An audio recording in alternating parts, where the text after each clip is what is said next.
I had to get my extra blanket out and and get my clothes on that are like got sleeves. I'm like, wow, it is so cold. Anyway, good morning, and so good to see you guys here. I'm just going to put on the chat and see what happens.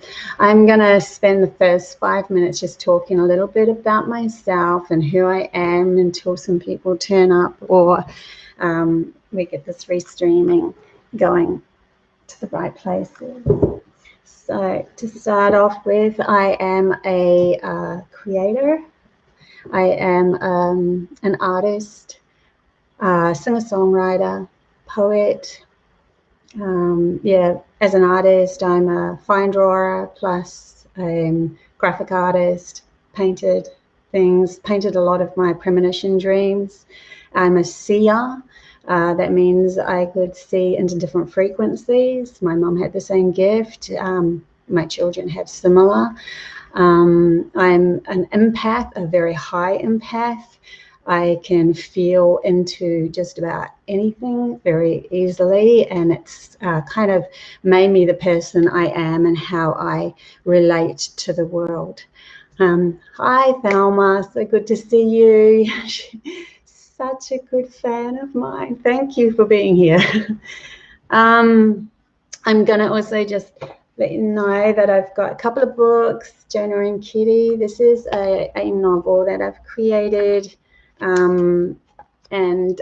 It's about linking the elemental world to our world, and because they lost their way just like we lost our way, and that's why they became mischievous. And so this is kind of like the journey of humanity coming back to the elemental world and connecting back to earth again. This was channeled through me. It just flowed through me. Sometimes I'd just be like cracking up laughing about jokes that I it's like it was being told to me. I didn't seem to create that one. But this is another one, Imagine Holding Hands. This is for the younger kids when you're just born. Great one to read. Like imagine if you could talk to the earth and she could talk back to you, what would you ask? And there's some really secret little things that happened with this. Actually, that picture there was a profound message in the rocks here of two holding hands. So this, if you can see these pictures are something that I created that's very hard to do this backwards, very Palladian and so forth. I'm also creating some fortune dice with my artwork, and anyway, bits and pieces here and there because I just can't stop creating. I really love it. So over the space of about 30 years, I had really profound benevolent beings, and there was beings that were helping wake me up and all sorts of things. Hi, Jeremy. I really shouldn't get my glasses on so I can read some of these chat bars. Hi. So I'm going to be talking today about the messages that I received about the pineal gland. And this is one of my passions because I held hands with a Cherokee elder in Ohio. We were actually in Melbourne. She comes from Ohio. And, it was one of those moments where she just sat down and said, here, hold my hand. I think I've done another talk on this. And she starts breathing funny, and then we ended up linking telepathically. Because all that happened to me, and I realized that there was way more to our potential, I started focusing all of my messages that I was given to, okay, what is humanity's potential? Because we're missing out, because the elder was brought up differently. She was brought up by her elder. She was taken away from mainstream for the first, 10 years of her life. And then with that, she was taught all about, being able to go in and out of this reality and all sorts of things, like how to, there was a lot more to her potential. She told us a lot of stories. So I decided to focus on, okay, where's it gone wrong with humanity? So after that, I started getting information through, I was, and it started linking up to the pineal gland. First of all, I mean, there was quite a few different things that happened, but one of the big things that happened was my 4-year-old daughter. I thought she was 3, but she keeps telling me she was 4. So we'll go with 4, and fair enough. She's now obviously a lot older. This is way back in 2010, 9 or 10. She came up to me and she said, she mentioned this word, Mummy, I keep seeing Anyon. And I'm like, okay, I just kind of let it, you know, mums, they're like, oh, wow, beautiful word. Didn't really think too much. And then this feeling came over me. I'm like, oh, I think I was supposed to hear her speak. And then a week later, she brought it up again and she said, Mummy, I know where we go when we die. It's a place called Anyon. It's where everything is everything, where ponies are rainbows and rainbows are ponies. And she was so excited. She was like, but Mummy, we live in our minds now. And she said, yeah, I know that I put the word to word in my video because I have created a video of this, but she said, yeah, we live in our minds now, Mummy, but we also live in Anyon as well. You can look it up, but you have to thank me for this one. So, of course, I'm like, oh, now you've got my attention. I mean, when she said it, it was like another, you know, something was channeling through her, but it was her, maybe her higher self. So I, of course, went to the internet, I looked it up, and Anyon was a particle. Namaste, moon. Anyon was a particle that resided within 2 dimensions. So it resided in fermon and boson. And that means it could flip from one to the other.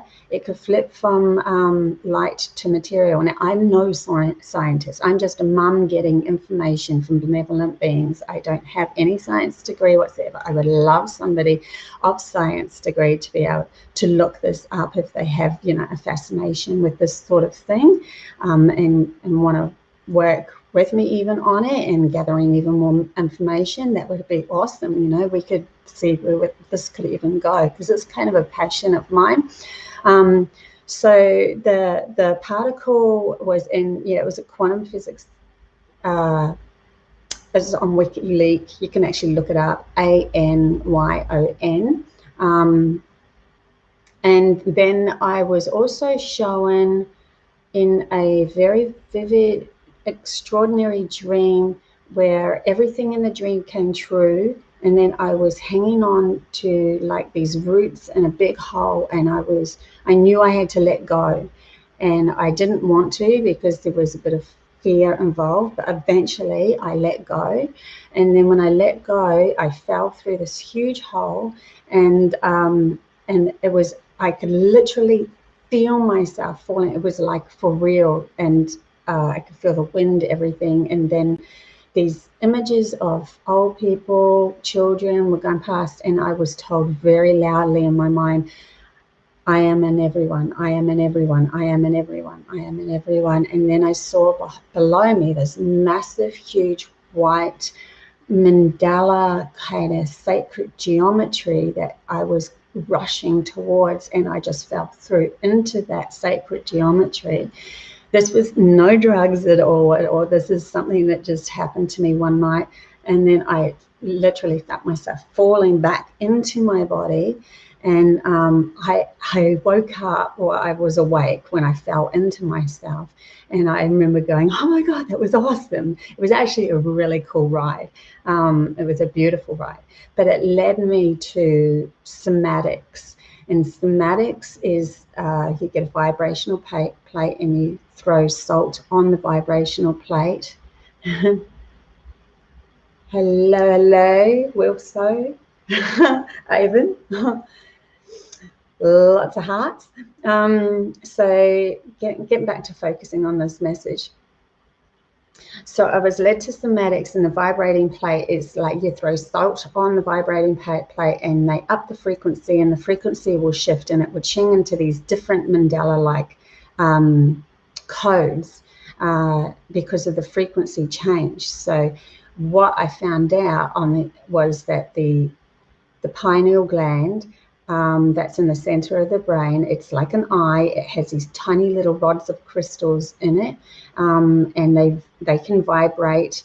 And when we go into an alpha state of consciousness, and we are completely not in war with ourselves, so this means our logical brain is working with our intuitive brain, and we are in balance of each other, and we're respectful of both sides of ourselves, then this pineal gland will produce DMT, which is dimethyltryptamine, and this is created out of serotonin and melatonin that we have. So serotonin is the happy stuff, the happy vibe thing, and melatonin helps us sleep. So there's one for day and one for night. So these things are like opposites of each other, and what we're doing is we're bringing the two opposites of each other to create this DMT, this beautiful molecule. And I was told by benevolent beings, it is in every living thing, because it is the God molecule that connects everything. It connects us as oneness as well. So when we exercise this pineal gland within us by focusing on an intention, we can have the frequency going through us. This could be a harmonic, because I was also taken via dreams. I hope I'm not going all over the show too much here with this, but I was also taken via a meditational dream to another reality. And again, when this happens, this feels very real for me. And it was like a universe a clouded universe that had like cobwebs of spiders in front of it, but I went through the fear of that, and I could go into another reality. Now, when I came back out of that, when I was coming back to myself, I could hear very loudly outside myself these angelic harmonic sound that was just beautiful, and it was like a vibration that had been holding me in that place to be able to experience through my pineal gland another reality. So just like the Tibetans, how they chant, and they have they feel into these portholes, and they say they go into interdimensional spaces, and they create them in sand mandalas and stuff like that. Just like them, they hold frequency to these other places, and also some of the crop circles, I was told, reminders of our pineal gland and what sort of sacred geometry it needs to ching into. Not all of the crop circles, because some of the crop circles are created by, the ones that are trying to throw us off, throw us into fear and get us all mucked up with our patterns. But each one of these, I believe, are codes to other benevolent beings trying to contact us. So they're like, this is the key, this is the code to focus on for your pineal gland when it releases DMT, for you to be able to connect with us.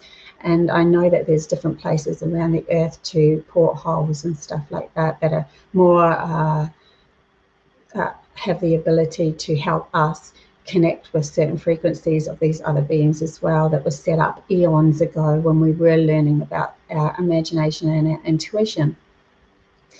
So yeah, very important stuff. And I believe that maybe one day we could even have, these codes come to us, certain frequency, harmonics, patterns, and with a group of people we can hold those codes, or with even a device, bringing logic into it and bringing it into our reality, because we've got to work with logic. Remember, we're not dismissing logic. This is a union that's happening. So if we create a device that has certain beautiful frequencies that open, our pineal gland to different portholes and stuff like that to connect with these benevolent beings.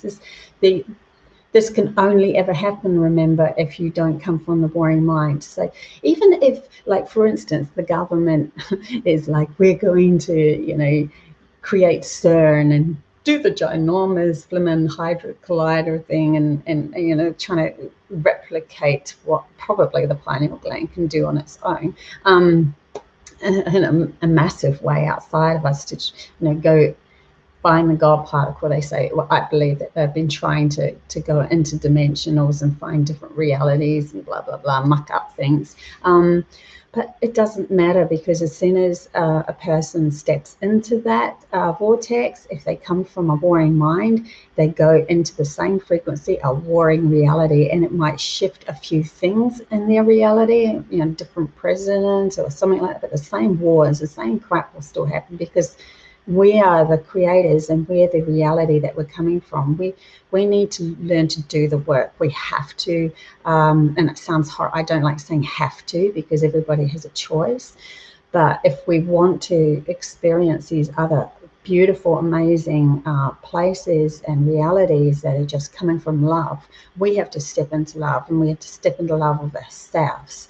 And that's why I constantly post on my Facebook pages to you know, go back to our authentic selves and learn to love ourselves. And the only way we can do that is follow our hearts, okay, our passions.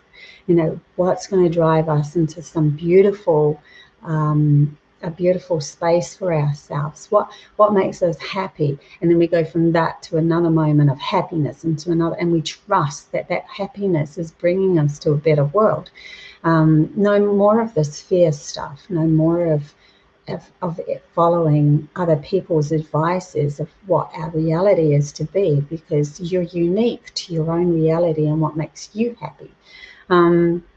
So yeah, I firmly believe that when we, well, I'm definitely told by these benevolent beings, that when we have that balance within, another just coming up to me now, another person to look up is Jill Bolt Taylor.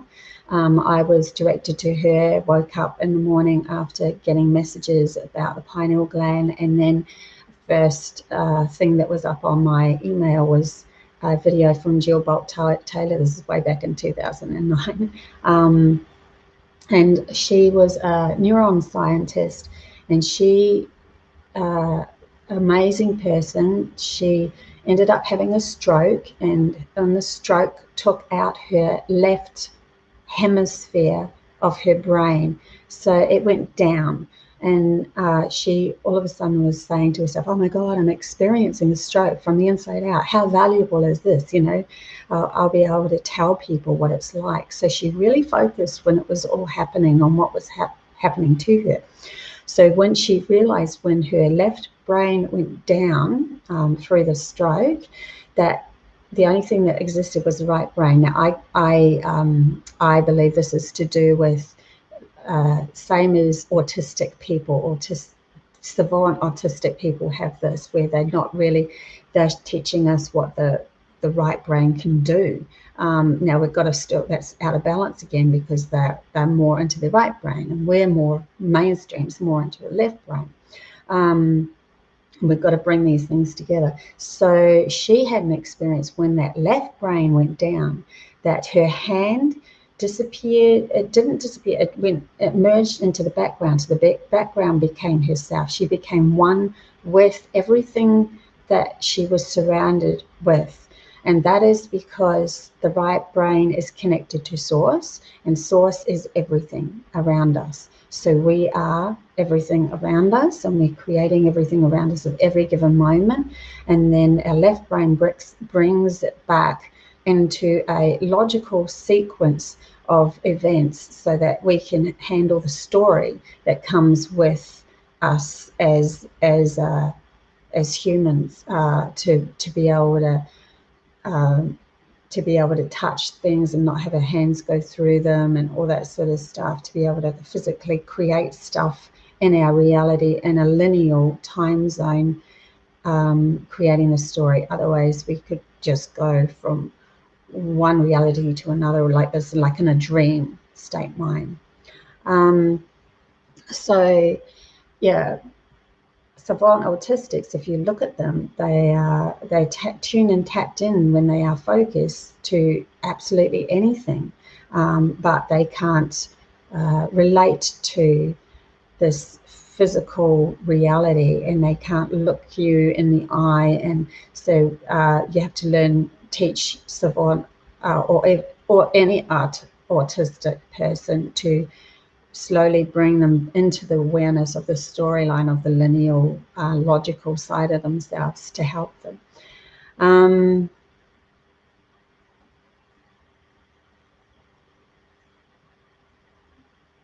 Please share. Sorry, I'm just reading some of the things. Thelma says, agree with all that you say, have answers yourselves. Yeah. And the answers that you have yourself are so valid to your reality and the piece of the puzzle that you're bringing in to creating a whole experience. Just like a cat will bring in a cat's reality, and give us the opportunity as God, as source ourselves, to be able to experience through a cat's reality, and a bird through a bird's reality, and a plant for a plant's reality. And each has a valid reality for us to experience. And how beautiful is that? And the more I come into that feeling of oneness, and that's happening to me more and more, the more I shed all of my stuff and all of my crap, the more I start feeling, oh my God, look what I've created. We've created, you've created your reality and what that looks like with the trees and the skies. And these are the shared parts of reality that we create. And then we have our uniqueness within ourselves that we're bringing to the table as well. And a lot of that's been squashed because the intuitive, imaginative side was squashed by the having to learn all about logic. And that's why we had the draconians and the Anunnaki come and take, sever us. They were supposed to do that. Nothing against them, that was their job, but now it's time for them to go. They need to go, and we need to wake up. We need to bring in our right brain, our imaginative side, and we need to explore these amazing possibilities that we can all explore. So please share her name and links, please, Bobbie.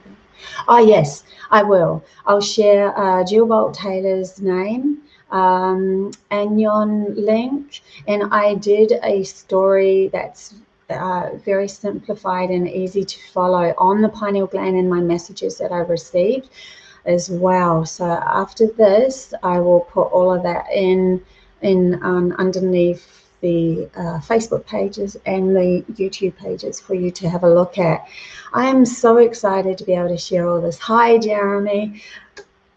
So excited. And thank you so much for being part of this journey. And I know absolutely that all of you have a unique, special gift to be able to bring to the whole. I feel like I'm waking up more of the ones that are holding really special codes here. So it might be a small group at the moment, but that small group is what I feel is special to me, and we'll just see where this all takes us.